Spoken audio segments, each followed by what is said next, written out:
सोलापुरात पती पत्नीचा मृतदेह आढळला. परिसरात खळबळ. सोलापूर MIDC पोलीस ठाण्याच्या हद्दीत राहत्या घरात पती पत्नीचे मृतदेह आढळले. दोघांच्याही तोंडातून फेस येत बेशुद्ध अवस्थेत मृत्यू झाल्याचे प्राथमिक अंदाज आहे. सोलापूर शहरातील कलावती नगर भागात ही घटना घडली. मयत व्यक्तीचे नाव सोमनाथ धानोप्पा पाटील वय 40 तर पत्नीचे नाव श्रीदेवी सोमनाथ पाटील वय 35. दोघेही मूळचे शिरपनहळ्ळी तालुका दक्षिण सोलापूर येथील रहिवासी होते. सध्या ते कलावती नगर सोलापूर येथे राहत होते. आज सकाळी 10च्या सुमारास दोघे बेशुद्ध अवस्थेत आढळले. तोंडातून फेस येत असल्याने त्यांना तातडीने श्री छत्रपती शिवाजी महाराज रुग्णालयात दाखल करण्यात आले. मात्र उपचारापूर्वीच दोघांचा मृत्यू झाल्याचे डॉक्टरांनी जाहीर केले. मयत पती पत्नींसोबत त्यांच्या 2 मुली घरात होत्या.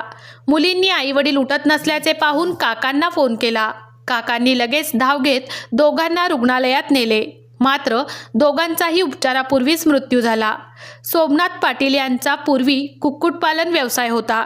नंतर त्यांनी घरातच किराणा दुकान सुरू केले होते. पती पत्नी दोघे मिळून दुकान चालवत होते. या घटनेने संपूर्ण परिसरात एकच खळबळ उडाली आहे. पोलिसांकडून मिळालेल्या प्राथमिक माहितीनुसार एक चिठ्ठी सापडल्याचेही बोलले जात आहे. मात्र याबाबत पोलिसांनी अद्याप अधिकृत माहिती दिलेली नाही.